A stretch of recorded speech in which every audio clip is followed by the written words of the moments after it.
Why run as a Democrat, though, if you don't align with many of their values in this election that you're running as lieutenant governor? Yeah. I think the individuals that are responsible for building and upholding this corrupt system should be held accountable. How are you going to do that? It's just the abolishment of ICE. Yes. What do you want in place for any type of immigration reform of any kind? Are there any candidates that are running along yourself for lieutenant governor that have taken money from APAC?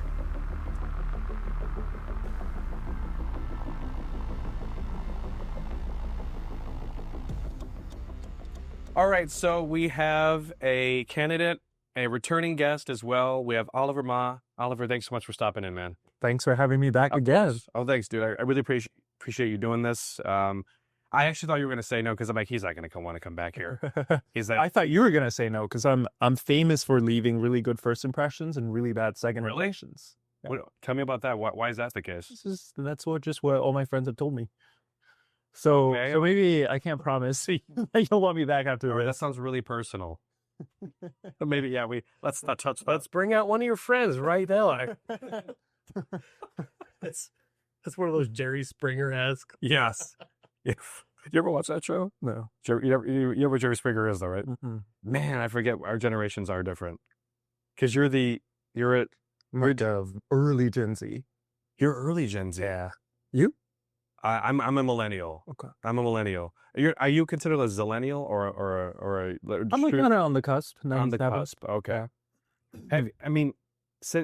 We can get into the candidacy thing in a minute, but just like, how has the generational gap been for you? Like, how have you been reaching people as a Gen Z zillennial? Yeah. How do you do that? Like, what's the message platform method for you? We do a lot better on TikTok and Instagram than Okay. we do on Facebook, for example. Okay, I that's posted better a on Facebook because Facebook is for the boomers, right? Yeah. where the millennials are also on Instagram. Are you a boomer? No, I have a pincushion for rotten jokes, but No, we're actually the same age, pretty much. Yeah. Okay. We're both millennials. Yeah. I'm sorry. Please continue. Yes, I posted a video yesterday about Alex Pretty, who was shot by ICE. Yeah.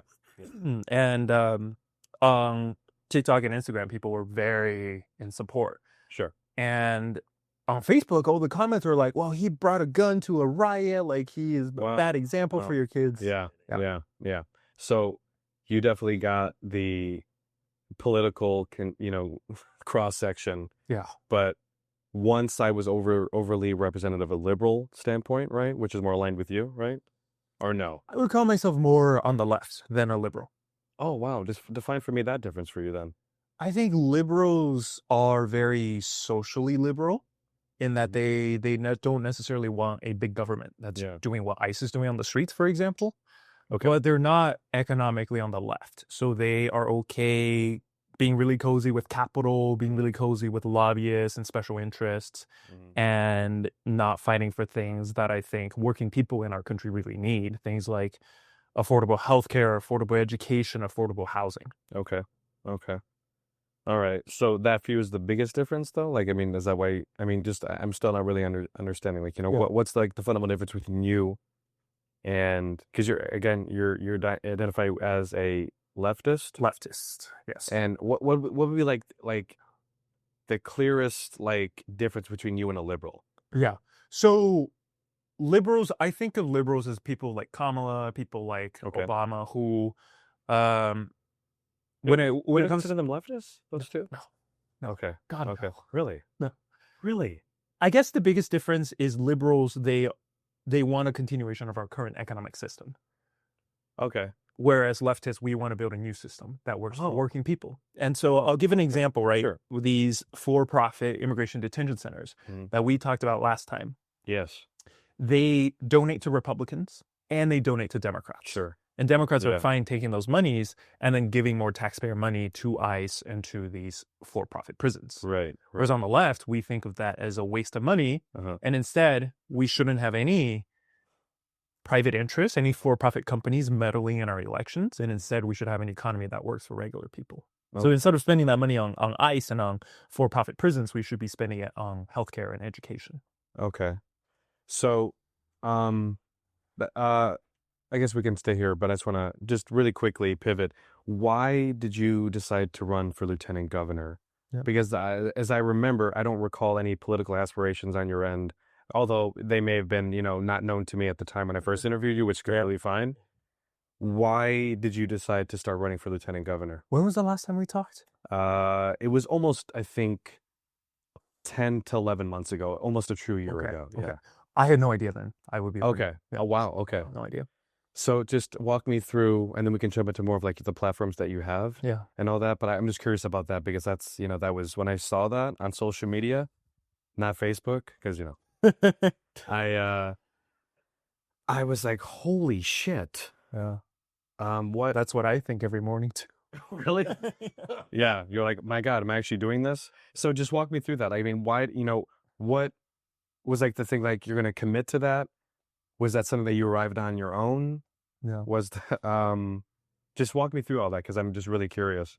That's So- Eric, because Eric and I talked about that heavily. Yeah. And I just in kind of studying what you were talking about, I remember you took Donald Trump and won in court. Right. But what you had also said was it really didn't do much because there was still writ. So when you have a writ like that and it's still not being followed, it's just like, I know how much work you put into it as an attorney. It's insane. Yeah. And it's still like, it's like it didn't work, but you won. So that's where I was really, really, I didn't understand what had happened. Like, well, what's the point of winning then? Exactly. So That's my question too, right? So in our country, the courts do not have an army. The U.S. Constitution does not have an army. These institutions have power because people believe they have power. And so we file our lawsuits and we win. And in fact, we got a preliminary injunction, which I'll just explain. It's typically these lawsuits take a long time. They take 4 years, 5 years. You don't want to wait 4 years, 5 years to stop a violation of the Constitution. No. So you can ask for something that's called a preliminary injunction, which is the judge makes a ruling 3 months into the case before really the full case has really even gotten started. Okay. Judge makes a decision, right? But it's really hard to get because you have to show that your odds of winning are so high. Oh, wow. And the damage to people are so extreme that it justifies this extraordinary step in the legal system. How, not to stop you, but how can they delay that? How can the opposition, the party being sued, how can they delay that if they can at all? They can argue that the evidence, they need more evidence, it's unlikely we can decide who's going to win right now. They can say there's no harm that is so great that we need a decision so early. Let's let the full case play out. Okay. And typically they win, right? A preliminary injunction is really hard to get. But here in this case, in the case of ICE operations in the Central Valley and in LA, we demonstrated that the actions of the ICE agents or here Border Patrol agents are so clearly, systematically against the Constitution, and the harm they have inflicted on communities have been so damaging that it justifies this injunction. Okay. And so we got it. We won in April. But what we saw was the Trump administration did not care. They kept the raids going because for them, an order from a judge, a federal judge, saying you're violating the Constitution, for them it was just a piece of paper. Day. Yeah. Just a piece of paper. And they didn't care. They kept the raids going. And it really showed me that a lot of the traditional guardrails of our democracy are no longer there. No longer efficacious of any The courts cannot protect us. And what I know can protect us is the state of California. Because the state of California actually has real power. Some of the powers they have are, one, to shut down these for-profit immigration detention centers that are the reason ICE is going out and grabbing day laborers and farm workers and fathers and Native Americans. We can shut them down. Number two, we can hold ICE agents accountable. In Minnesota, we saw they executed a nurse in the streets and then lied about it to the whole nation. Yeah. Right. Right. In California, if that happens, what I want to fight for is if they do that in California, that ICE agent does not leave the... Do you hear that? That is the sound of a fantastic offer from Audible. Audible is a fantastic resource to listen to thousands of books at the convenience of your smart device. And by using the affiliate link in the description of this video, you can sign up for a free 30-day trial of Audible today. Now back to the podcast episode. Ding! held to justice. Okay. Wow. Is the winning of that case, which I guess just the Trump administration defaulted on. They didn't even bother showing up in court, let alone caring about. They did sort of. They argued it. They lost. Oh, okay. So even better for you. Mm. Was that the catalyst to get you to start running? Yes. Okay, Yes. it was. Because I thought, if Trump's not going to care about the court system, what can I do as an attorney? Nothing. I see. Yeah, right. Yeah. One day, I just wanted. I mean, taking them to court, was that daunting? I mean, just knowing like, wow, this could take a very long time. I mean, you have your ducks in a row, but you're squaring off against that administration. Were you like ever nervous? Were you scared about? I mean, that's really heady. In hindsight now, I think I would be scared, but in the moment, we were working 80 hours, 100 hours. Literally every morning when I woke up, the first thing I would do is I would talk to kids whose parents had just been taken away. And so I don't think there even was a space for that fear. It was just, we need to get this case on file ASAP. And every day that it got delayed, we would wake up the next morning and there would be more calls. Cool. And we would think, oh my God, like we need to file this ASAP. So that was kind of the fuel to keep going with the, Yeah. yeah. Because I know like going to task with them, it'd be like, shit, here we go. Like you're going into battle, quite literally, and it's just like, but I can see how that would really motivate you then. Yes. Were there lawyers like really just adversarial when they walked into the room? Were they like just like mean mugging you, or was it? Because I just picture like lawyers in general, no offense, are just like these, especially when they're being like dragged all the way to California. They're not dragged to California. Also, So, they're representatives of him here. right. I We go against the U.S. District Attorneys, I see. which Okay. has an office in I see. California. Very good. Okay. So they're local. When you go in front of a judge, everyone wants to make the other side look like the bad guy. Like, sure. we're being so reasonable and we're being so nice and like we're really trustworthy. And the other side, they're committing malpractice and you should sanction them and they're really bad. So there's kind of that. I will say, at the ACLU, we have some really good attorneys. Okay. I don't think I'm one of them, but there are some attorneys on the team. There are some attorneys. Are you just saying that to be modest, or you? No, actually. Okay. There are some attorneys on the team who are really good. And I remember during that hearing, government made their argument, and we were about to send up this lawyer. I won't mention her name because I want to protect her privacy. But we were about to send one of our all-star lawyers, and I just knew she was going to destroy them because there were a lot of holes in the government's argument, and I had full faith in her that she will find them and present them really effectively to the judge, and she did. Okay. So you locked in, you won the case. By the way, from the filing of that to getting that expedited and then winning, how long was that in terms of months? The raid in the Central Valley happened in January. Right. We filed in February. Yes. And in April, we got the decision. Okay, so that's pretty about fast. 2 months. That's really fast. Holy shit. That's fast. Okay. So then it was near the end of the case, or right after you got that, that ruling, you're like, we could fight this, and I could maybe fight it on a bigger platform as lieutenant governor. Is that? Oh yeah, we got the order in April, and in May, in June, raids kept happening. Maybe not to the full extent that they were happening before, right? But they kept on doing many of the same things. Okay. And it really showed me, like, what are we doing? Okay. What is the Corps gonna do? Nothing.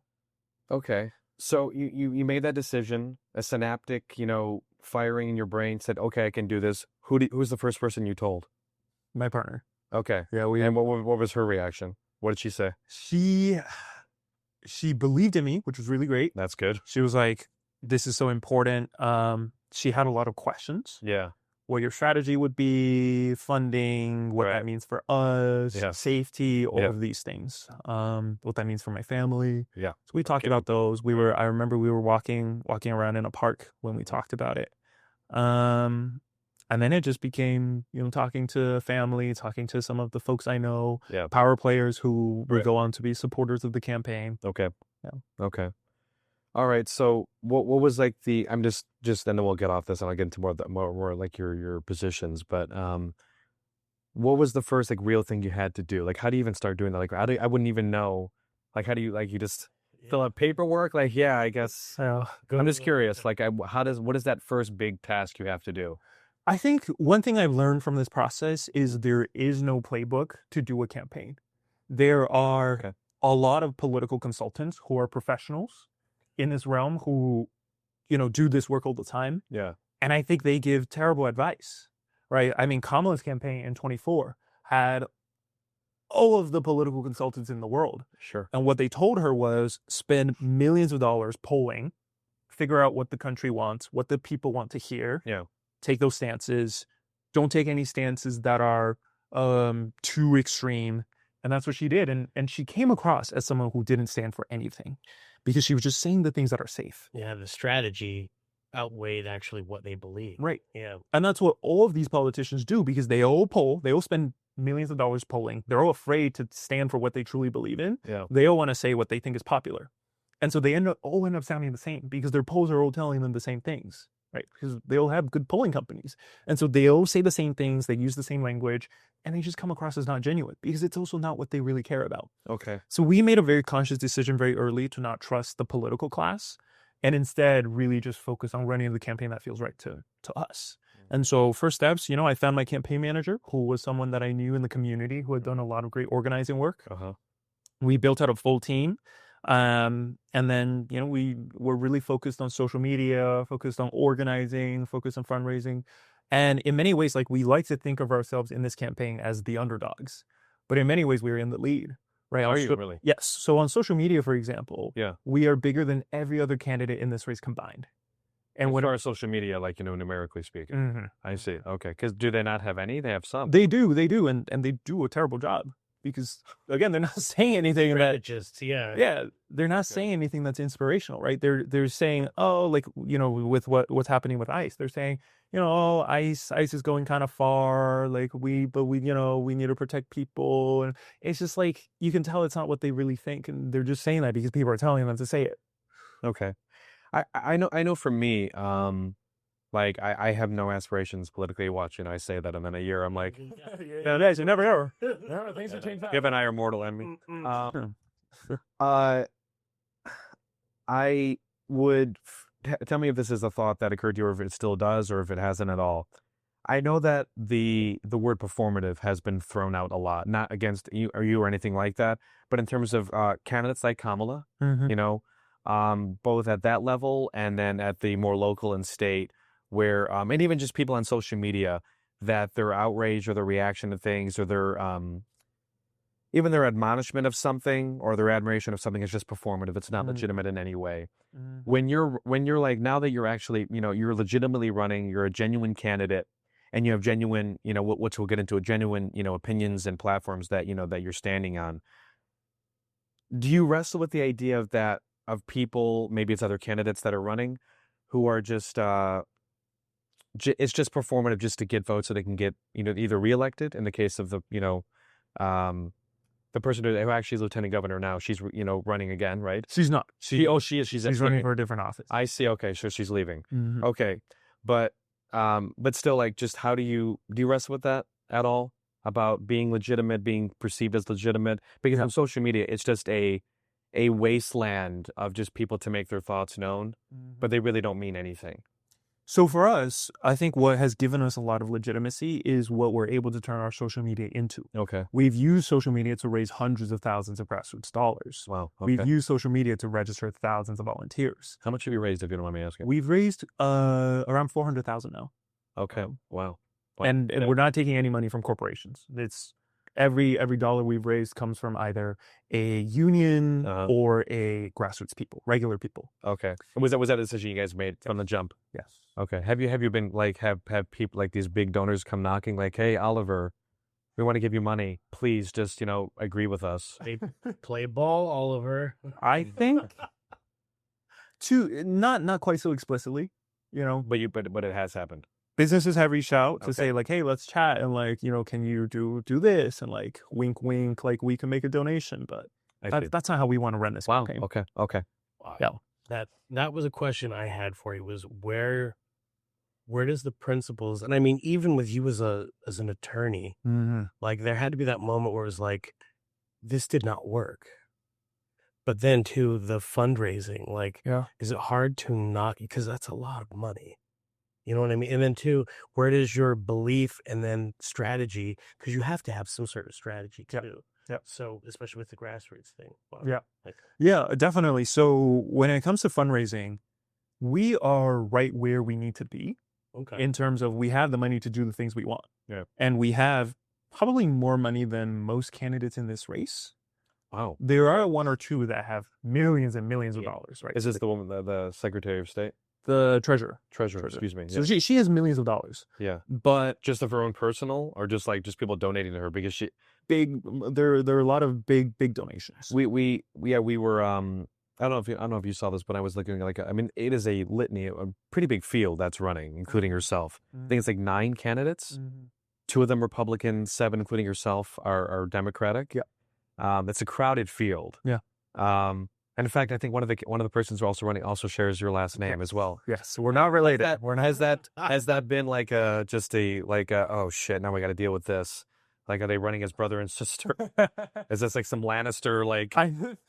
I think we're playing some mind games in that. Oh, really? We in our messaging we only use my first name, so Well done. Yeah, so that simple, right? Yeah. People don't associate Ma, because then they can end up getting confused and voting They'll for be a like person. that. Right. Yeah, man. Okay. But anyways, there are candidates with millions of dollars, but I think our money goes a lot further than them. Okay. Because 80% of what a campaign typically spends Right. is on advertising. So on TV, on social media ads. Yes. We're getting millions of views every single week. And so we don't have to spend money on advertising. It's free for us. Okay. The remaining money that campaigns have, they typically spend on paid canvassers. So these are people they pay to go knock on doors and to go hand out flyers for them. That's a big chunk of the remainder of that Still money. do that? Does that Yeah. work? Is that in any way like?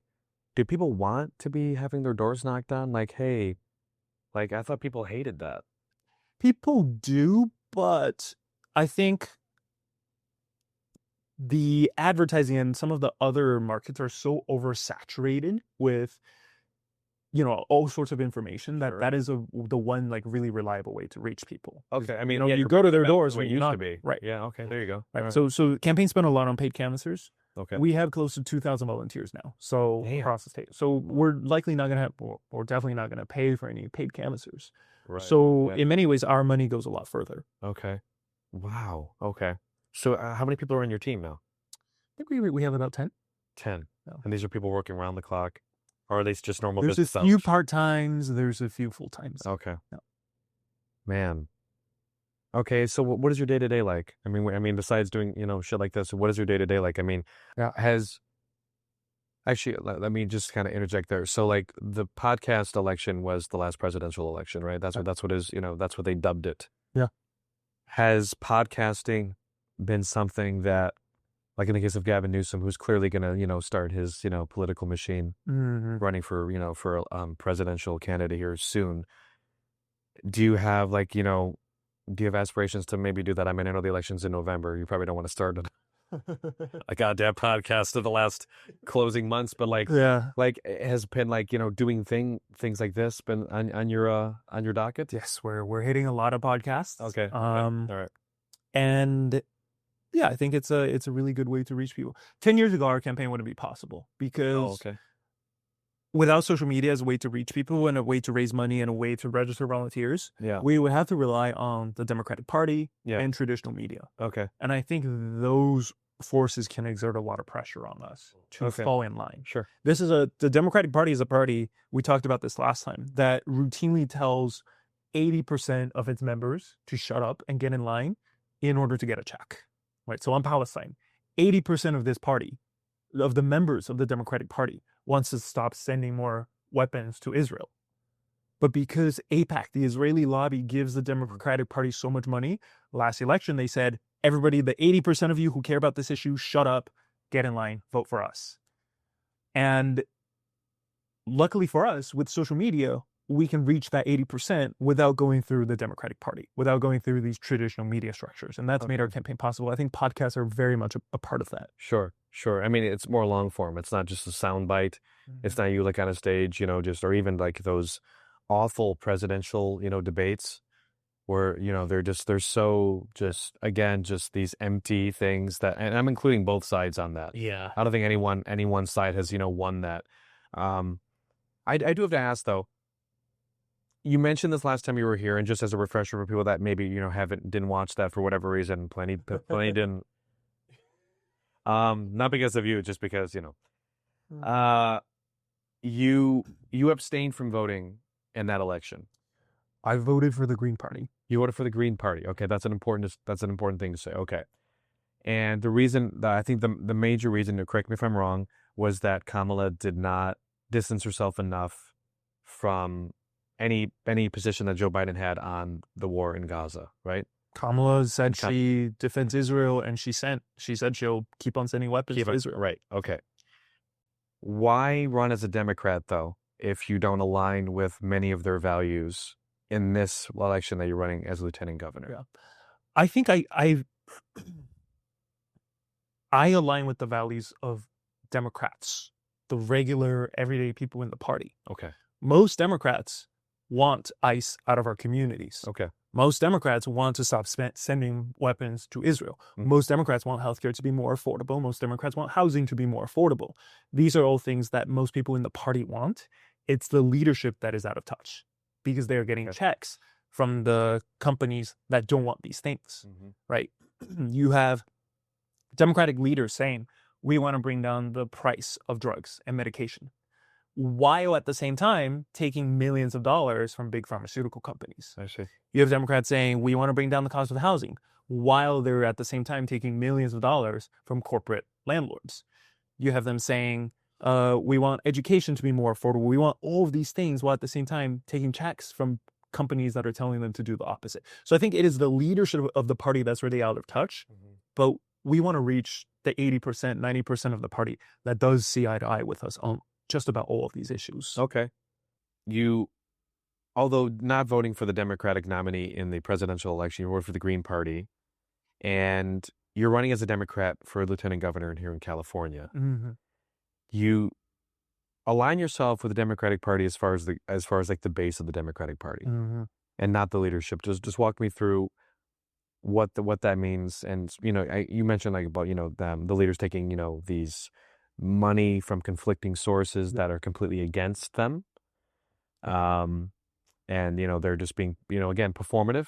The candidates are like, hey, blah blah blah, I want to do this X, Y, and Z, and then they're taking money from these companies or from these organizations that see that the antithesis of that statement, right? Yeah. So walk me through that. I mean, walk me through that as a candidate now. Yeah. And it's just as someone that is politically motivated in general. Yeah. So I think, I disagree with the leadership of the party, but I think the things that I'm fighting for are things 90% of Democrats support. Right. Okay. So overwhelmingly, Democrats want ICE out of our communities. Yes. But the leadership, they might be saying the same things. Yes. But they're taking money from these for-profit prison companies that are locking up immigrants. Okay. And then they're voting to fund these agencies. They're voting to fund these for-profit companies. And so they're telling 90% of the party to shut up and fall in line. When it comes to healthcare, most Democrats, I would say most people, want our drugs to be less expensive. My grandma has diabetes. She takes insulin, and for her, insulin is about $110 a vial. Whereas in Canada or Mexico, it's $10. Right? So we all think our medication is too expensive. No, that's a lot of money. That's a lot of money. But the Democratic Party will say, hey, yeah, healthcare is too expensive. Right. We care about healthcare. Yeah. While they're taking millions of dollars from the big pharmaceutical companies. So I'm running as a Democrat because I want to tap into and I want to rally and organize the overwhelming majority of Democrats who want a California that works for regular people, where immigrant families are safe, where housing is affordable, where our money is invested in our kids instead of bombing kids in Palestine. Okay. So, and those are your three main, like the main thrusts of your candidacy here. Okay. So let's just take we'll take the ICE thing because that's the most, I think, prevalent, thing of the day without a doubt. As you mentioned earlier with Alex Preddy was his last name? Yeah. So, he is now one of 9 people that has been killed by ICE just this year. I'm not, as I think many people are not too familiar with the other 7. Certainly the most recent 2, Renee Good and now Alex Preddy, are the most readable on everyone's mind. The other 7, I'm not, because I don't know if that's just I have no idea. Please walk me through at least just that. Why don't people know about the other 7, generally speaking, but we know about these 2? Because I was looking at the list of people that were killed just this year. Everyone else has a Hispanic name. And were these people killed in these camps that you were talking about? There are some. Or during the extraction of them to these camps? Yeah. Walk me through that, because that's just something that I think needs to be, illuminated for people that don't know about that. And then we can talk about, your wanting to abolish ICE. Is that something you want to do? Okay, great. Please walk me through that. So one of the people that were killed is a Chinese person. Okay. And I think that is one of the reasons I'm not sure about all of them, but many of these other killings were not caught on camera. Okay. In the case of this Chinese person, Yeah. they said he committed suicide. Okay. Okay, in one of these detention So he was in custody already? Yes. I see. In one of these detention centers. But when they found his body, it turns out in their internal documents, they said his hands and feet were tied up. So quite clearly, he did not commit suicide. He was murdered. But because it was not captured on camera, I think it doesn't generate as much fervor. And also, he's not white. He's not a U.S. citizen. And so I think the public cares a little less. But I mean, when it comes to ICE, it is just such a demon of an organization, because at the heart of why these things are happening is it's a money-making scheme. It's a scheme to steal from taxpayers. So I told you I worked in Kern County, where the very first immigration raid in the entire country happened more than a year ago. Okay. And that morning we got a call. We didn't know there was a raid yet. We got a call, and they said there was a car with a little girl inside by herself who was in like middle school. It was very strange. So we sent a team out to investigate. And it turns out what had happened was ICE had seen her father driving, saw that he had brown skin, pulled him over and took him, and just left the little girl in that car by herself. And we investigate, and the father had been in the U.S. for 20 years, never committed a crime, has 4 U.S. citizen kids, always worked as a farm worker, and now he's in one of these immigration detention centers. And to stay in touch with his kids, he has to make phone calls. And these phone calls, they charge him $5 per phone call. And the way he makes these phone calls, the way he makes money to pay for these phone calls, is he works. And for a full day of work in these detention centers, they pay him $1. And so him and every single father, every single mother in there, in order to speak to their kids, they have to work a full week to make one phone call. And at the same time, these detention centers, for every single one of them in there, they are charging taxpayers hundreds of thousands of dollars per detainee. And so here's the situation we have today, where originally this father and his daughter, were all together, right? He was making it work for them. He was working hard. He was raising his kids, paying taxes. Yeah. And then now he's in a detention center where we have to pay for him to be there. And his daughters now also don't have a dad. So we have to pay to support his family too. It's laundering money from taxpayers. Double dipping. Right, to give to these private companies. Yeah. Why is it happening? Because then these private companies will donate millions of dollars to politicians, who then vote to continue to expand ICE, to continue to expand these immigration detention centers. Last year, DHS, the Department of Homeland Security, which is ICE, Border Patrol, and the FBI, they got more funding than the Russian military. The Russian military, which is fighting a full-scale war in Ukraine. Yes. Right? They have bombs, they have tanks, missiles, hundreds of thousands of armed troops. DHS has more money.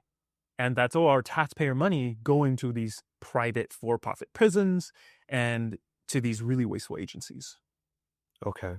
So so has that been like a major, just a megaphone, platform for you, for your candidacy? It's just the abolishment of ICE. Yes. What do you want in place for any type of immigration reform of any kind?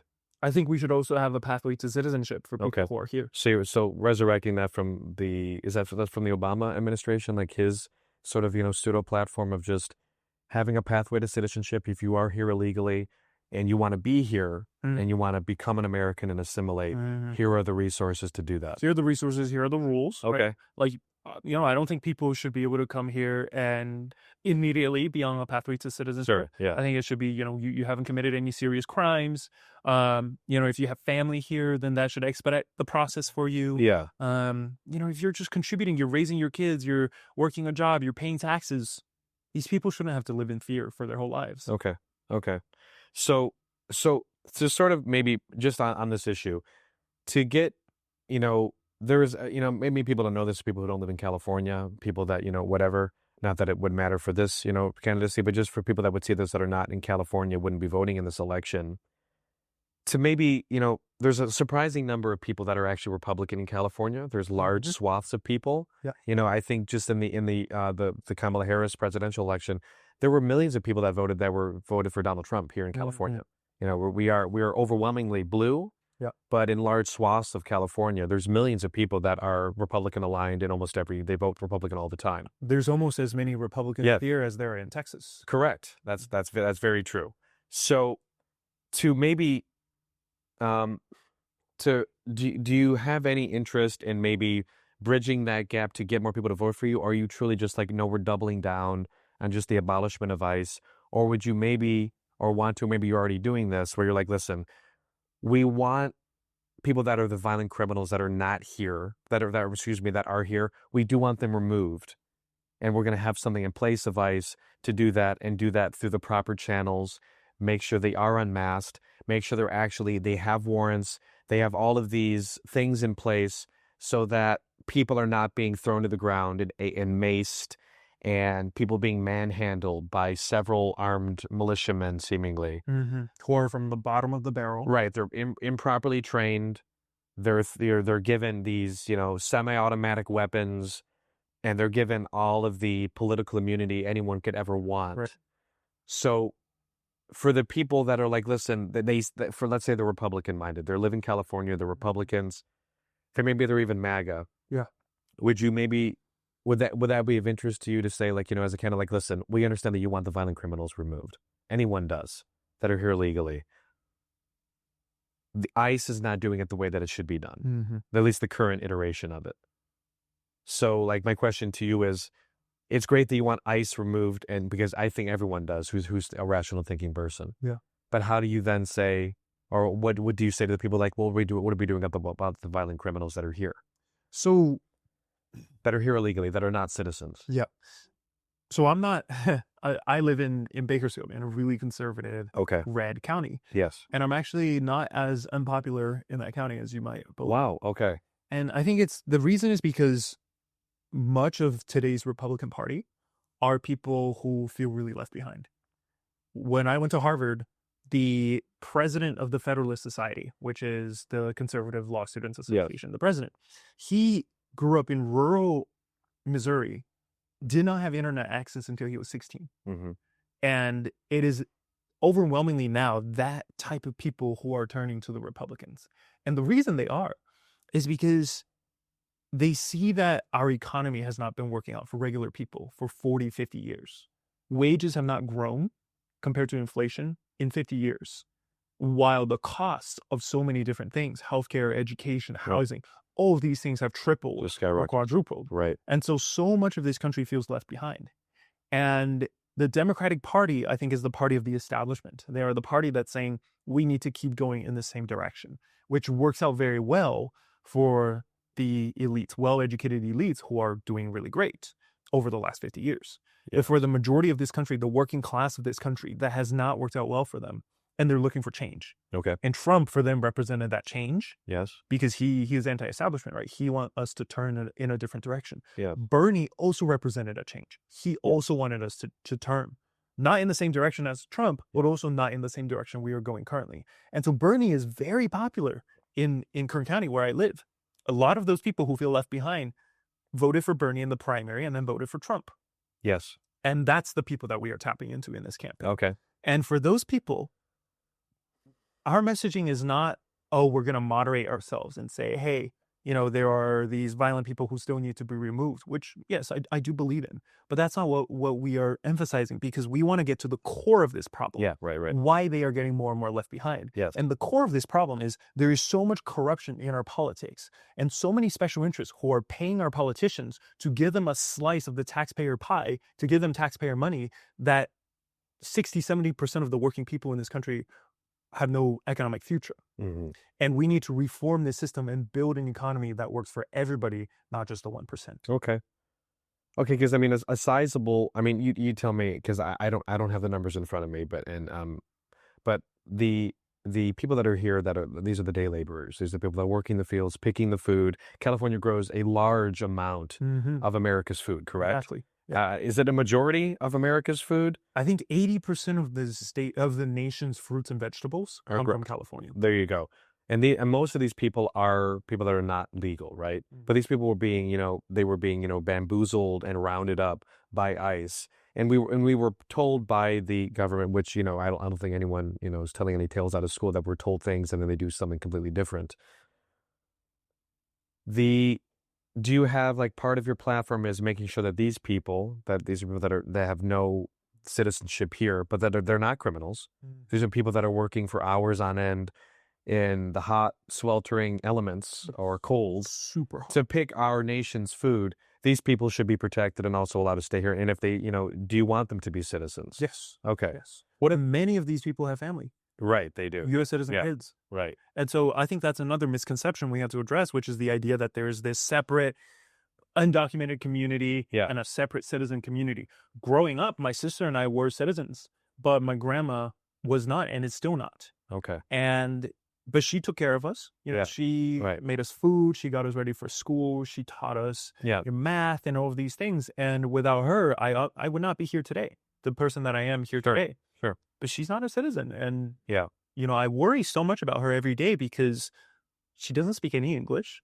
She doesn't carry her, her green card with her. And when I was growing up, she didn't even have a green card. There is no way she would be able to explain herself in any way to these ICE agents. They would see her, they would round her up, probably assault her, and then throw her into one of these detention centers, just so these companies can cash $100,000 from taxpayers. Sure. Right. So we've seen now this large paradigm shift, I would say, that is measurable from people, especially given the last two, instances where ICE have murdered American citizens now, which I share your concern, which I do want to clarify here.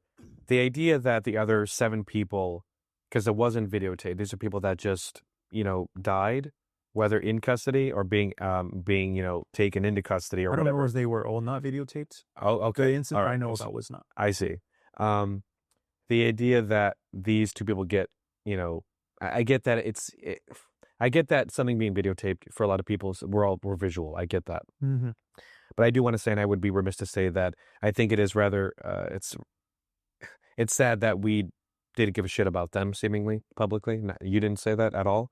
But I just wish that we socially had maybe talked about that too. And I think that they are. But anyway, so the paradigm shift now has shifted a lot, where even people that are MAGA are like, okay, this is too much, which, little too late, if I'm being so honest. Yeah. Where were you when everything else was happening that you seemingly were, like, oh yeah, that's fine. That's whatever.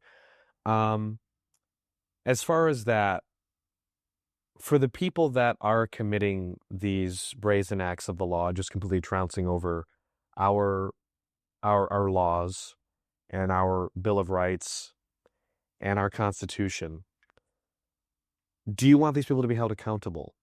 So, like, if you were elected lieutenant governor, the people that did these things, let's say they here, obviously jurisdictionally, it's California only, but the people that have done, would you retroactively like, hey, listen, I want these people to be in a courtroom in front of a jury of their peers, and we'll, just essentially have them face their day? Or is that just going to be pulling off a scab that you think needs to be closed? In terms of what I like to focus on, I think we always need to focus on systems and not on individuals. Okay. Because we live in a system that pushes people into doing horrible things. And politics is a really great example, actually. So if you look at the people in elected office, I would say a lot of them go into politics wanting to do really good things. They want to help their community. Yeah. But it's a system that selects for people who sell out, because the faster you sell out, the more money you can, campaign contributions you can get, and the further you get ahead. Yeah. So that the people at the very top, those are the people who have sold out the most. Yes. But it's because they're part of this system that is fundamentally broken. And I would hate to put the failings of the system on individuals. Okay. I think the individuals that are responsible for building and upholding this corrupt system should be held accountable. How are you going to do that? Right. So like the ICE agent who shot Alex Pretty. Yeah. I think he should be in prison. He should be charged with committing murder. Okay. As he did. I think the the government officials who came out and lied and said, he was holding a gun, he was trying to massacre law enforcement, when clearly none of those things are true. Those people who tried to cover up the evidence, they should be held accountable for obstruction of justice. How do you hold those people accountable? You charge them in state court with a crime. But if they're given, if Trump, which he pretty much already is, they've already said they have political immunity. He will pardon them, most assuredly. How do you get around that? The president cannot pardon for state crimes. He can only pardon for federal crimes. Do you think that matters to them? Because I mean, we already established, that they have zero interest, even if a federal judge is like, you have to do this, they don't care. Exactly. It's a David versus Goliath point where it's like, okay, why? Because I mean, just even when you talk about running Democratic to try to bridge those people, it's just like, how do we course correct a system that's been that corrupt for so long? Yeah. So I think that is a great question. And what I think is the law is still useful. It should not be the answer, but it should be a tool. We should use the law as a tool, right? So for example, there was a really famous case that we study in law school where in Boston, they were trying to just level Chinatown in Boston and build a parking garage over all of Chinatown. Mm-hmm. And by the time people found out about it, the permits had been issued and construction was going to start in like 3 days. Mm. So the community didn't have time to organize, to, get people involved, to call representatives or to elect people who would represent them. So these 3 lawyers filed a lawsuit to stop the permitting process. They filed it knowing they would probably lose, but the lawsuit slowed things down for about 6 months to a year. And that gave the community enough time to organize and then actually stop this parking garage. Okay. So Chinatown is still there in Boston. Right. Right. So I think that's a great example of how we can use the law as a tool. Okay. So I wouldn't say what my colleagues did at the ACLU with the lawsuit was useless, because getting a federal judge to say, what they did was illegal, us going into the community and gathering all of that evidence and telling all of those stories, taking the government to court and beating them, all of those are messaging victories. I think what we need to do is not see the law as the answer, right? The court issued an order and therefore we won. No, that's not enough. What we need is the public opinion and what people think and the stories we tell. Those are the end goal, and the law is a tool to get to that. So when it comes to these people who need to be held accountable, I don't think taking them to court and charging them with crimes is the end goal. It should be putting the scale of the obstruction, the scale of the murders, the scale of the evil they committed on full blast, on full display for the public. And so everyone can see, and we can win the court of public opinion, not just the court of California criminal law. Okay. Well, what's another tool that you could use to sway people's public opinion besides, the filming of it, which is, people being able to see something for their own eyes, helps. Right. But what would be another avenue that you would say would help? So, for example, in Minnesota, they're already filing lawsuits, and I read one of the affidavits that came out. Who's they? I think the family has filed. The ACLU has filed. That's not a civil suit? I don't know. Okay. I read something on social media. You're good. I was just curious. Yeah. So one of the affidavits that came out was a doctor, a physician who was right next to the shooting. He heard the shots. He came out. He saw what was happening. And he talked about how the agents were, instead of letting him assess Alex, who was on the ground bleeding out, they were busy collecting the evidence and not letting anybody else take pictures and see the evidence. They were destroying the evidence. Mm-hmm. And then only after a long time did they let this physician see the person. Yeah. By that time, Alex was already dead. Yeah. Right. Yeah. So I think that is pretty powerful. And it is these stories that come out in the course of a lawsuit that we should be focusing on. Okay. Anything you wanna toss over there? I heard Bakersfield. So when did you discover that you're actually more popular than you thought? I'm by the way, like I said, I'm a terrible comedian, so like I'm on the low run. Oh, yeah, that's true. I've gone to Bakersfield. Audiences were great, but how was that for you? Yeah, running with how you're running too.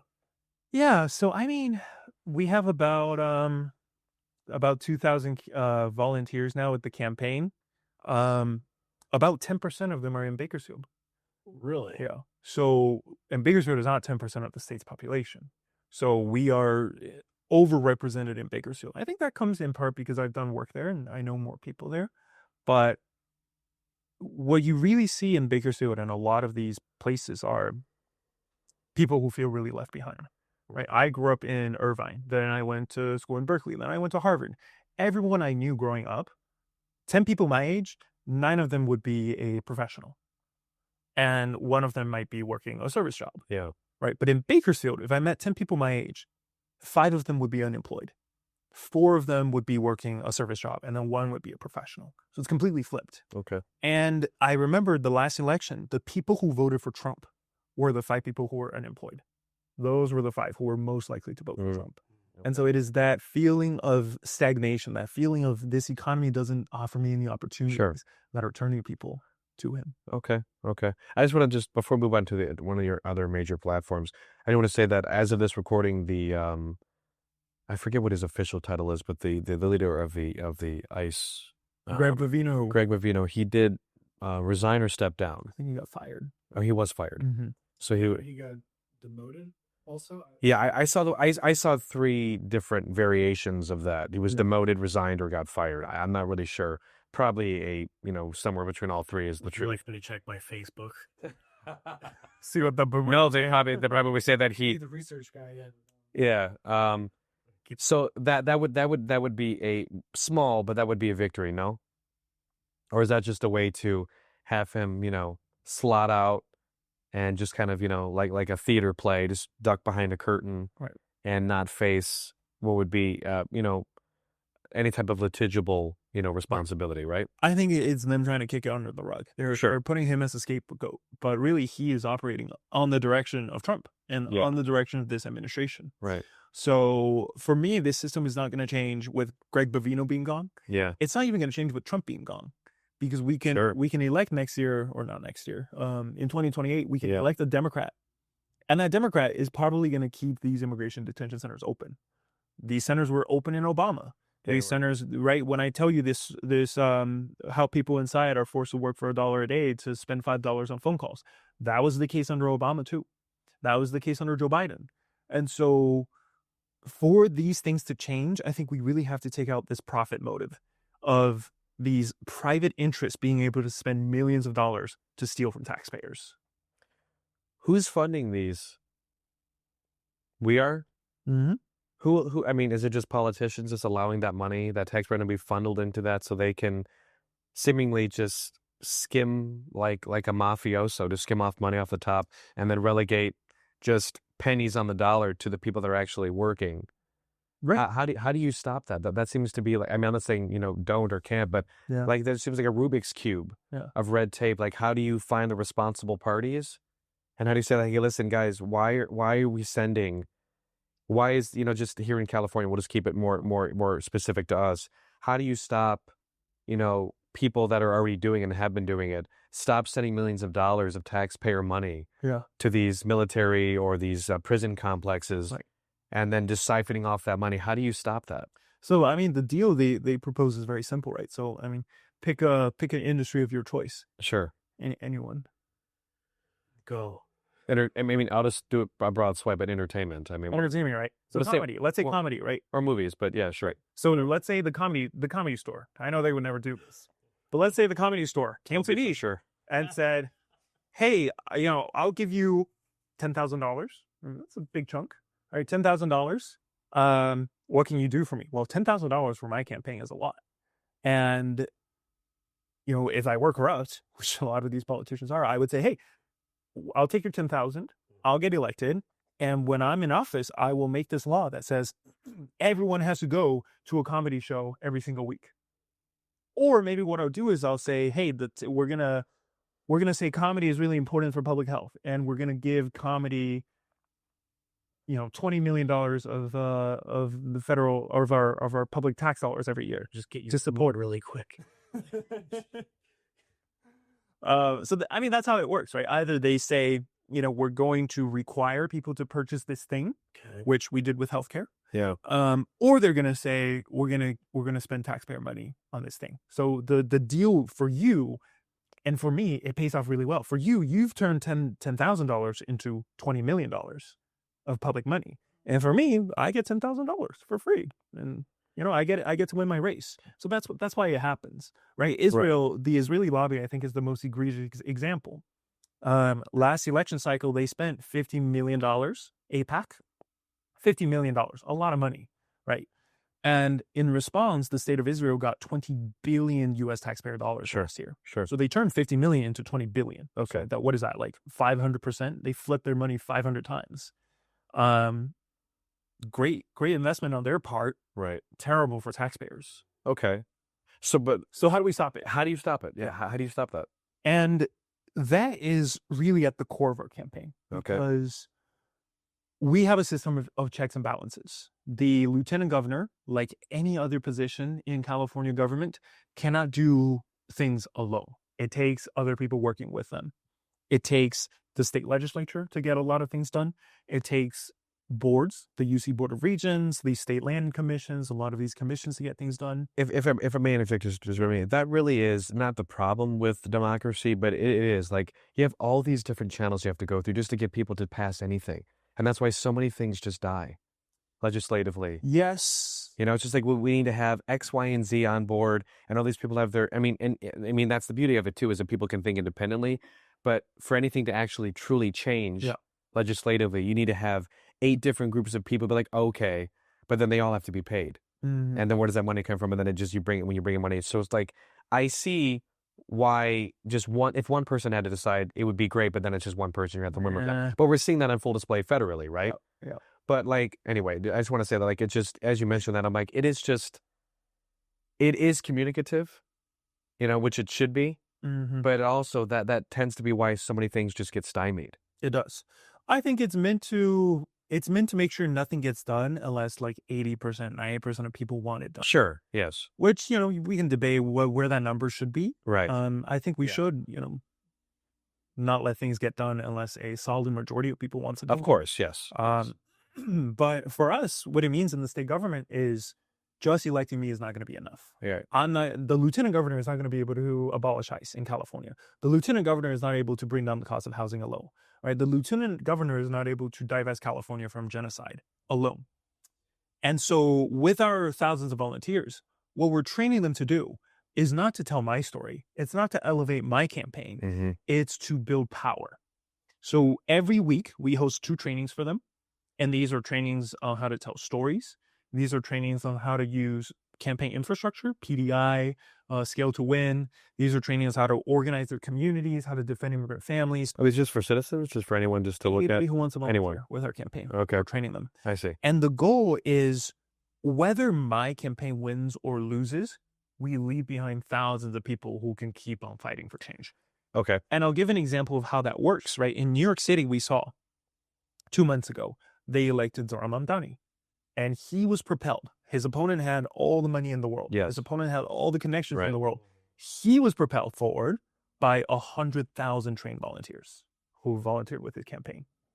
And now that he's won, these 100,000 people are looking for other causes to get behind. So they're helping other progressives. They're defending immigrants. They're defending unions. They are now trained to keep on fighting for structural change in New York City. And that takes away a lot of the power that these special interests, these corrupting forces have in politics. That's what we want to do in California. Not just elevate me, not just win my campaign, but to build a structure for power. Okay.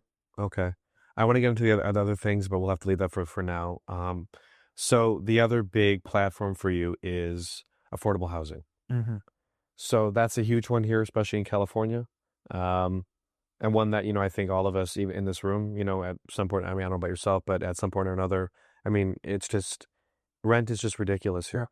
And the amount, I've lived here since 2010, the amount of brand new high rises being built all the time where they sit half empty, that only I don't know who these people are that move in, that do 4 to whatever thousand a month for a 1-bedroom or a 2-bedroom. Who are these people? But so many new apartment buildings being built. And I'm like, how can we have a housing crisis and all this wealth inequality, and yet we see these buildings that are being built all the goddamn time that are just dotting this area? How do you now, both just with your platform, how do you want to tackle that? And what is your path to changing that hugely affecting thing for so many people? So last quarter, Yeah. a third of all homes in the country was bought by investor landlords. So these are people who are not trying to move in, who are not trying to live in these homes. Yes. They're using this property as an investment. But the problem is, because there's all this influx of cash into the housing market, it's driving up prices, right? So, working people and young people are not able to compete against a $1 billion private equity investment company to buy a home. Those companies are always going to win. Right. They're buying up all the homes so that they can charge us whatever they want in rent. And when they leave buildings empty, it's to reduce the supply so they can charge even more for rent, right? And so that's something that needs to change. In California, there are companies that own tens of thousands of single-family homes just by themselves. One company, tens of thousands of single-family homes. That's tens of thousands of families who are paying rent instead of being able to purchase their home.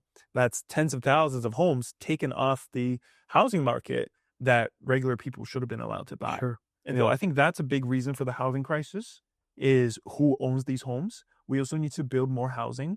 And Airbnb too, like also like Airbnb is a problem. huge company. Yeah. Multi-billion-dollar revenue company just buying up homes as well Mm-hmm. and just sitting on them. Yeah. And by the way, these companies have a big advantage against private people. Another added advantage. Right. Are you guys familiar with Proposition 13? Refresh my memory because I don't. I'm not. So it's a law from the 70s that was passed in Okay. California. And what it does is it says your property taxes only get updated as your home gets more expensive. Sure. It only gets updated when you sell. So if you bought your home in the Oh, 1970s, okay. Yeah. your property taxes stay at that level until whenever you decide to sell. And the person who buys your home, now they have that new property tax level. I see. And it stays the same. Yes. I think that's a good law, right? I don't think grandmas who have a fixed income should have a higher and higher property tax every year. But I don't think corporate landlords should benefit from this, because corporate landlords, unlike regular people, do not buy and sell. They keep, right? So these corporate landlords who own tens of thousands of homes, they never have to sell. They're always renting their properties out. So they are still paying the property taxes of the 1970s. Big landlords like Disneyland, billions of dollars worth of property. Yeah. They are never going to have to sell Disneyland. And so they are still paying the property taxes from the 1970s.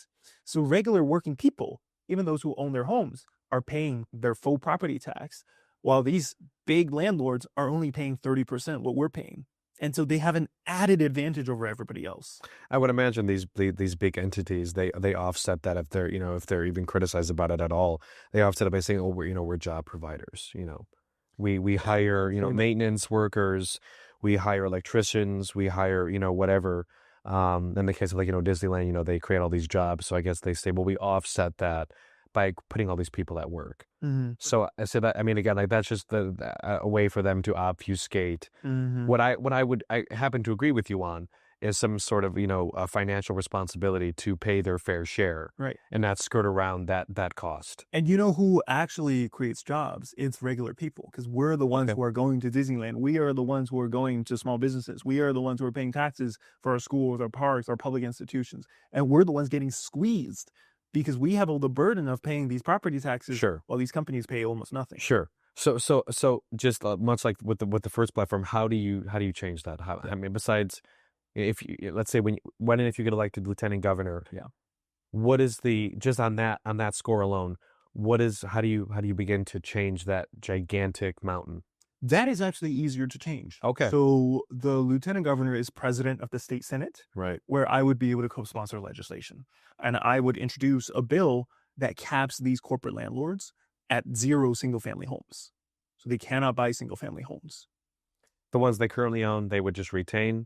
I think the ones they currently own, we probably charge them some kind of property tax. Sure. To even out, so they don't have such a special advantage against regular people. Would that, even on that, would that just push out the wealthiest who are already leaving California in droves because they're tired? This wouldn't be a reason for them to leave, because it's their property that we're taxing. So wherever they can live in Florida for all I care. Many of them do, right? These corporate landlords could be based wherever, right. But their properties are here, and that's what we tax. I see. Yeah. Okay. So leaving is not a threat here. Okay. So I think that's one thing we can do. The lieutenant governor is also chairs the State Commission on Economic Development. So it would be my job to advise the state government, the governor, the legislature, the courts, on what California's economy needs to keep growing. And I think this the fact that so many of us are paying 30, 40, 50% of our income on rent or mortgage, that's the thing holding back our state's economy. Sure. Because when you're spending so much on rent or mortgage, paying these corporate landlords, you're not spending it on your kids, you're not spending it on your communities, you're not spending it at your local small businesses. Yeah. And so that's something I really want to tackle. Okay. So what's another provision that you could be doing to make that a reality for people that live here? Another one, so here we can get more into the difference between liberals and leftists. Okay. So Section 8 is a program that liberals love. And when I was a housing attorney, I represented people who were on Section 8. All of my clients were on Section 8. Okay. And in some ways, it's a good program. So Section 8, what it does is, let's say you're below the poverty line. But the apartment you live in charges $2,000 in rent for your family. So what Section 8 does is it gives you a voucher. So you pay $1,000 and the voucher covers the other $1,000. Okay. So it sounds really good. And it does allow a lot of people to have a roof over their heads. Okay. But here's the problem with Section 8 is what you're doing is you're basically forcing taxpayers to subsidize the housing market. You're pumping billions more money into the housing market, and every cent of Section 8 dollar ends up with a landlord because it's paid to them in rent. Okay. And so what that does is the wait list for Section 8 is 8 years. So if you're below the poverty line, it takes you about 8 years to actually get onto the program.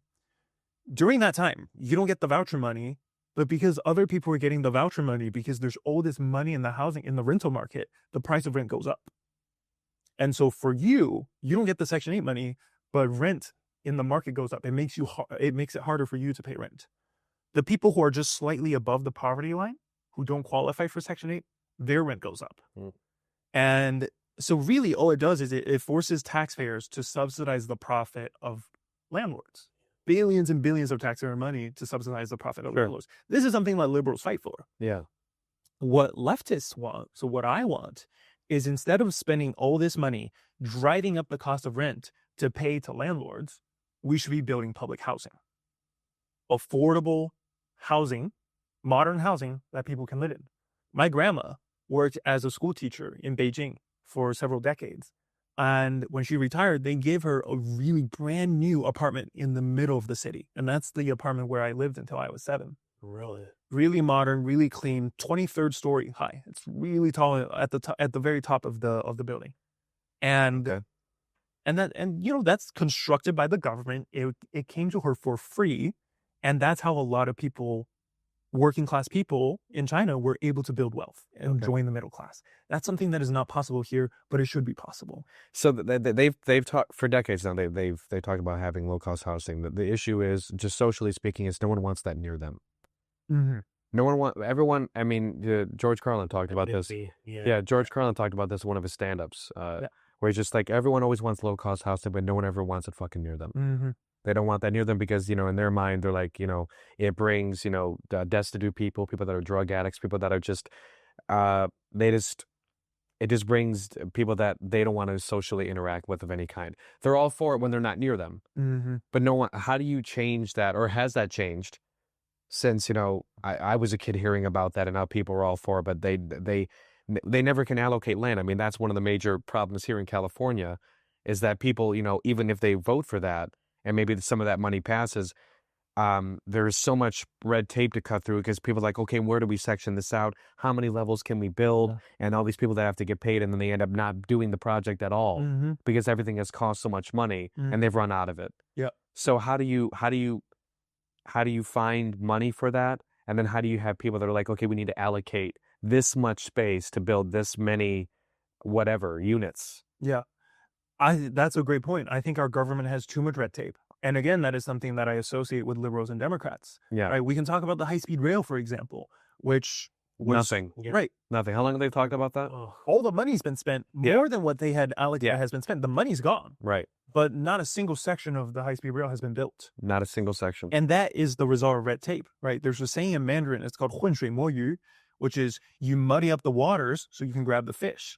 That's what our government is doing. They add all of this red tape so that there's no accountability and they can give contracts to their friends and their donors and then not actually give what taxpayers want. Yeah. So a lot of that money that we had allocated for the high-speed rail went to consultants who like, Yep. oh, we're paid to like navigate all this red tape. Well, who wrote the red tape? It was the state of California. It was the government that Right. wrote the red tape. So I guess would be part of your platform and working with, with that financial legislature as lieutenant governor, would it be removing that red tape? Yes, absolutely. Okay. Because the reason Democrats lose is because their promise to voters is government will solve your problems. Government will come in and solve these problems. But when your government is so corrupt and there's so much red tape that you can't get anything done, then that promise falls apart. And that's why you lose elections. When I talk to Republicans, when I talk to Trump supporters, and they say, I don't trust the government, I don't want the government doing these programs because I don't trust the government and it's corrupt, I agree with them. It is so corrupt. There is so much red tape. There is so much bureaucracy. There is so much special interest who are Right. cashing in from taxpayers. Yeah. And so we absolutely need to cut those things for government to be able to deliver for people. Sure. Like the way Section 8 is set up, it does incentivize people to stay poor then. I don't think it actually incentivizes people to stay poor because people, at the end of the day, people want more than just a roof over their heads, right? So, Okay. Section 8, I believe you don't just automatically lose it when you go above the poverty line. There's a tapering off. So the more you make, then, you get a little bit less of the voucher, Sure. but you get to keep then a lot of the more you make. So, people don't just want a roof over their heads. They want to go to school or they want to go on trips or they want to go out to restaurants to eat and all these things. So I don't think that incentive is really quite there. I think the real problem with Section 8 is we're spending all this money and giving it to landlords instead of spending this money to build more housing that people can actually live in permanently. Okay. Before we jump into your last major, thrust of your candidacy, because that makes me think about how to galvanize people that, for whatever reason are under Section 8 or they're below the poverty line or what have you. How, as lieutenant governor, do you have any pull about what could you implement legislatively or talk about that would maybe get people to galvanize them to feel like they could remove themselves from that as opposed to just getting, because that's another huge thing that separates, just politically speaking, the left and the right is that giving these handouts to people that they just get essentially just a windfall of cash that comes from taxpayers. And they just get the money and they do nothing to, remove themselves from that. They're like, well, if I'm going to keep getting this, blank check or whatever, this allocated amount of money from the state government, why get off of it? It just, how do you change that mindset? Or do you not see a problem there? I think to a certain extent that is going to be the future of our economy because AI is coming and taking away so many people's jobs. Okay. But how are we at that point yet where we're all just gonna, beg these tech companies for our monthly check? That's also not really a future I want to live in, where we are beholden to these tech companies and these AI companies to get a monthly check from them.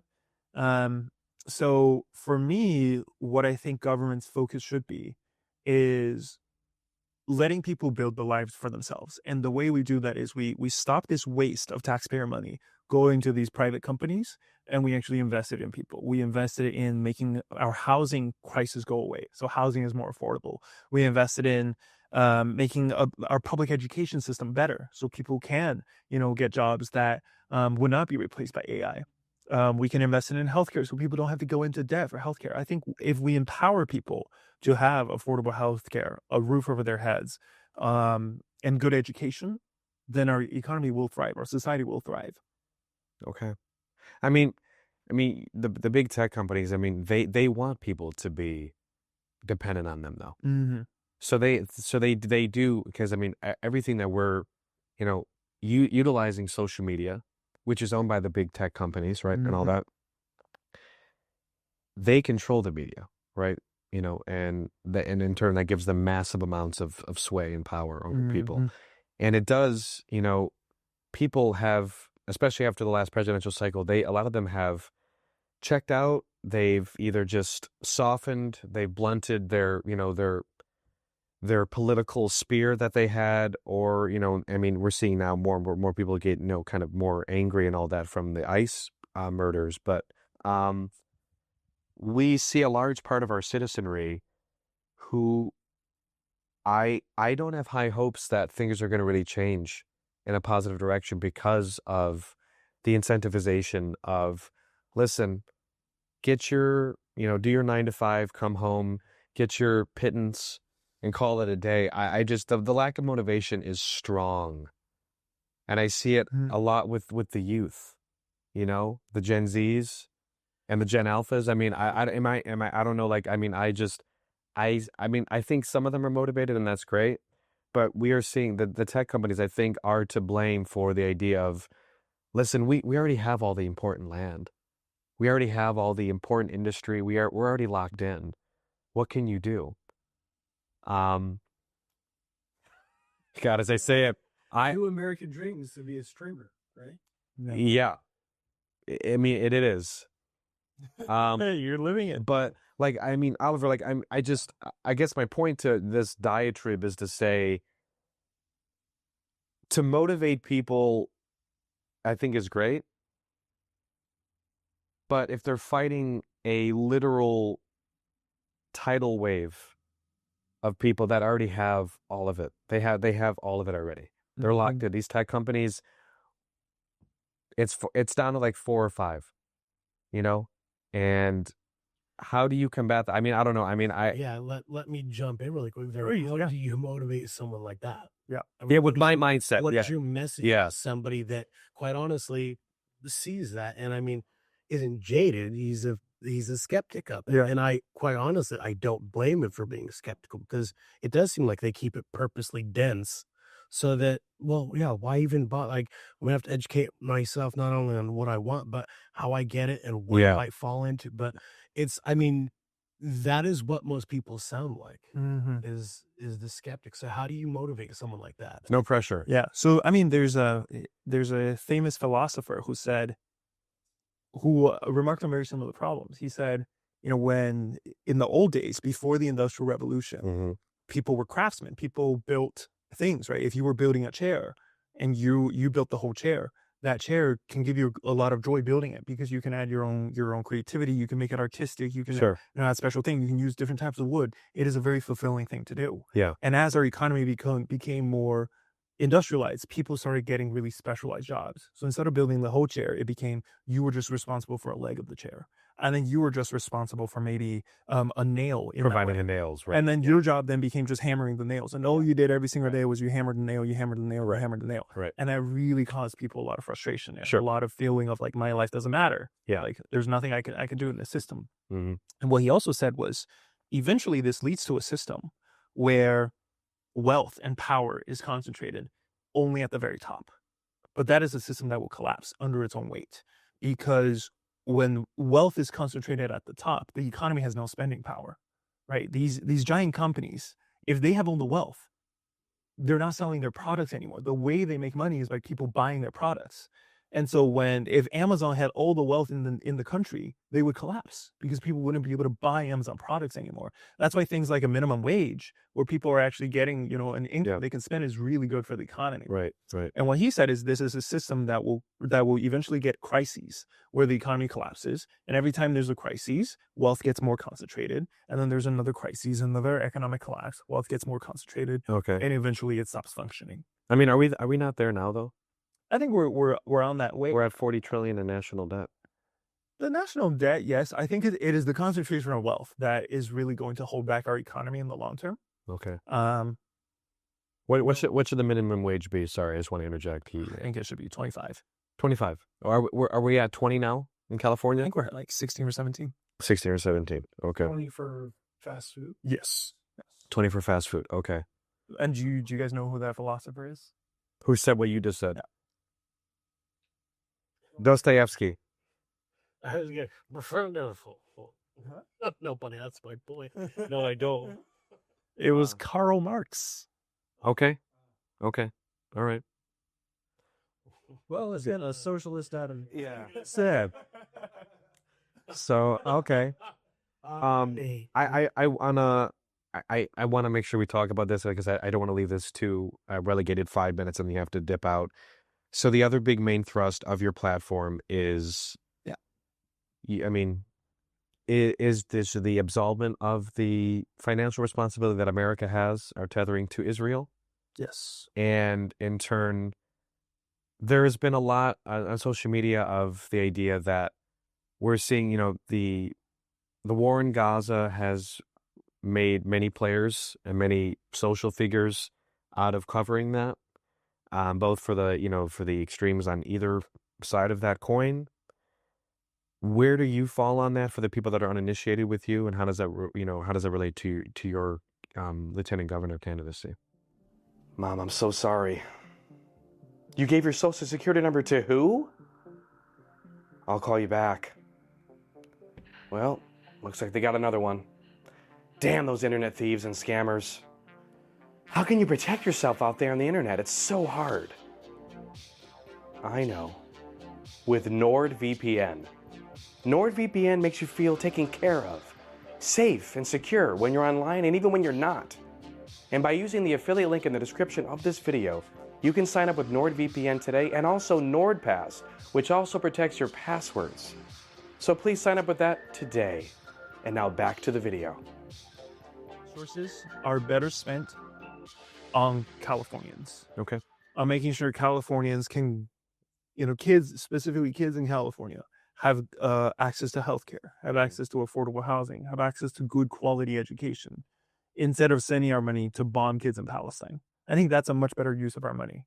And it's really that simple. I want our tax dollars to be spent on California's kids, not bombing kids in Palestine. Okay.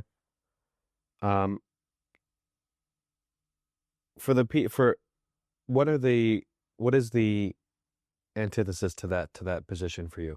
So when people hear that, they say, "Oh, you're just being anti-Semitic." The war in Gaza is a necessary fight for the Israelis against, I'm just going to play the devil's advocate here. It's them to maintain their statehood, and their ability to a flare up every couple or every generation of this, long tenured, fight between these two groups of people.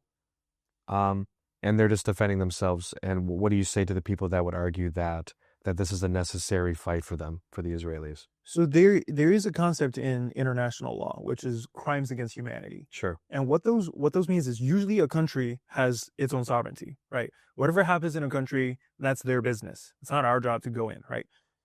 Here in the U.S., right, these ICE raids, this is domestic policy. It doesn't give Canada a right to send their army in and to stop ICE. When things get so bad that it becomes crimes against humanity, then that sovereignty is put aside. That is what allows us the legal justification to go into Germany, to go into Japan, right? Or to, stop genocide in Yugoslavia, for example. Okay. And the point of this concept is there are some crimes that are so bad that the history, the context, it doesn't even matter. We don't need to debate what happened in 1949, what happened in 1966, what happened in 1972, the religion, Jerusalem, the West Bank. We don't need to debate those. What has happened is a genocide, legally, and I think that genocide should be stopped, first of all, but we certainly should not be aiding and abetting that genocide by feeding that genocide more weapons to continue what they're doing. I mean, I happen to agree with you, just to be clear. I mean, that initial, advocacy for that was just to, offer a position that wasn't here. So for the dissolvement of financial connections to Israel, I don't see that ever being a reality. What if California, how much money does California send, if any at all, to that? I mean, is it just taxpayer money, or are there actual special interest groups that do that? Walk me through that, because there's a large contingency of Jewish people here, just in Los Angeles, that I'm sure, they have one side that's on that, and I don't know what the cross section would be for the other, but we see these large people for both. But overwhelmingly, we see, I think, a lot of people here in Southern California for just the idea that Palestine should be free. Mm-hmm. So as lieutenant governor, where does that fall for you? Yeah. Is this just a social cause that you want to stand behind, or does the lieutenant governor have anything to do with that? Yeah. So it's not my job to tell people in the Middle East what happens there, right? I personally think Palestine should be free. People there have a right to decide. Yeah. What kind, I just hope it's one that prioritizes the safety of Jews and Palestinians. Okay. In terms of what we do, So California has billions of dollars invested in companies that are profiting from genocide and apartheid. Mm. And Can you name any? I mean, I'm just curious. For the people that are watching. a lot of the tech companies, right? Okay. They have a lot of surveillance technology, or they provide a lot of contracts to the Israeli military. I see. Meta has a few contracts with the Israeli military. Okay. And then there's obviously weapons companies that we invest in. There's real estate companies that we invest in that then go to the West Bank and demolish Palestinian villages to build Israeli settlements. Mm-hmm. So these companies are profiting, and they're able to do it with California's tax dollars. And so a big part of my campaign is divesting California money from those companies. So for example, right, our UC system has about $32 billion invested in companies that profit from genocide and apartheid. The lieutenant governor is on the UC Board of Regents. And so on that board, I will advocate for us to divest that money from those companies and instead invest in causes that actually make California lives better. Okay. Another reason those companies are very devious is many of the technologies that they provide to the Israeli military is now being used on American citizens. So when ICE shows up to a workplace, and I saw this, when ICE shows up to a workplace, what happens is sometimes the workers will hide. And they'll find very good hiding places that you wouldn't be able to find them in. But ICE will pull out this thermal heat-seeking drone that can detect body heat, and that's how they find them. And that was first used by Israel in occupied Palestine. Then when these workers get caught, they refuse to identify themselves because they know you're supposed to remain silent. You're not supposed to give them your information. And so ICE will pull out this facial recognition technology, and that will identify them. Again, that tech was first used by Israel in occupied Palestine. And then people will refuse to open up their phones for ICE, as you should refuse to do. And what ICE will do is they will plug your phones into a black box that unlocks your phone, and that gives them access to everything on there. Again, that tech was used by Israel in occupied Palestine. So not only are we feeding this occupation of Palestine, then we're seeing it being used, weaponized against our own people. Okay. Yeah, I think for tech, there's two stories of tech. There's one tech which I think is a very positive story. I worked for several years as an eviction defense attorney, where 90% of the people in Boston did not have an attorney. And with AI and with tech, attorneys are able to work much more efficiently. And so more people will get access to lawyers, more people will get access to the legal system. And I think that fundamentally makes our system more fair. Okay. The other flip side of tech is kind of, as you mentioned, right? The military tech being used on our people, Israeli tech being used by ICE on our own people. And that's a story that is very devious, where tech is being used to concentrate power. Tech is being used to oppress. Tech is being used for tyranny. And that is a side of tech that we need to fight back on. Okay. Are there any candidates that are running along yourself for lieutenant governor that have taken money from AIPAC? I haven't done that research, but I would not be surprised. And if they have, what would you say to them? And for potentially for people that would vote for them? I would say if you can be paid to stay silent about a genocide, then you can be paid to stay silent about anything. Okay. Okay. All right. I mean, there's so much there. I wish we could cover more, but I guess just in closing, I want to ask that one question that you did ask, just about secession and all that, really quickly, and then we'll I'll let you do your final thought here.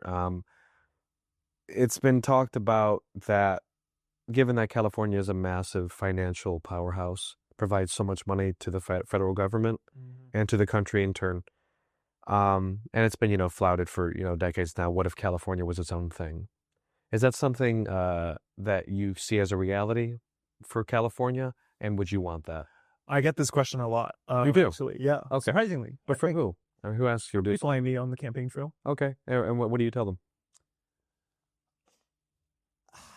I think it is probably not a wise thing to do, because the federal government still does have a lot of powers it can put onto California that it is currently not able to use. Not because the courts will stop them, but because public opinion will so clearly be against it. Okay. Right. Like what we saw in Minnesota. Trump is pulling out of Minnesota. It's not because the courts told him to leave. It's because clearly the country has turned against it. And if Trump occupied California with the U.S. military, the public opinion would clearly be against it. And if California voted to secede, that public opinion part becomes more complicated. And I think very likely we'll see a conflict. We'll see federal troops in California occupying the state. Could that? I mean, that's what I think about. It's just that would be the immediate thing. Right. So Yeah. I don't think that's good. I don't think that's, that might be good for those of us who really care about politics and who want to, have big ideas. But for regular people in California, people who, are trying to raise their family or trying to make a living, it would not be a good thing. Yeah. I think what's much more powerful for resisting Trump is the massive organizing that we're seeing, the rapid response networks, or what we saw in Minnesota, right? The general strike they had hundreds of thousands of people marching on the street. The state's economy was shut down for a day because people were out on the streets demanding ICE leave. And ICE had no choice. They had to leave because they simply could not stay in that state. Okay. And that's what we saw in apartheid South Africa was these strikes were destroying the ability of the government to hang on to power. And the international condemnation of what was happening in South Africa was so powerful that the government could not have stayed on any longer. I think that's probably a much more realistic way for us to resist rather than California seceding. Okay. All right. Well, man, this is so much. Thank you. Oliver, I'm going to have you just a little final question for yourself. What, and we'll just have it just be about your candidacy. What about that you haven't spoken about here? Do you want people to know about you running for lieutenant governor that you think hasn't been expressed yet? I would say we are running a campaign that is at the core about building power, not elevating my campaign, not paying political consultants. It's about training people to lead in their communities and to fight back against ICE, to protect immigrant families, to make our state more affordable, to divest from genocide. And it's in some ways a harder way to do politics. If I could take, $1 million from AIPAC, that would save me a lot of time. But I think that's the wrong way. That's not how we're going to change the system. How we change the system is organizing at the grassroots level and training people and building power. And that's this campaign. If you want to get involved, then I invite you to visit our website at oliverma2026.com. Okay. And is there any other place that they need to go, or is that just the main driver? It's the main site. Yeah. Okay. All right. Well, Oliver, thank you so much, my friend. Thanks so much for This is having great. me. Best of luck to you. Thank you. Yeah. Thank you. Thanks so much, man. All right. Here we go. That's it. Thank you. Get out.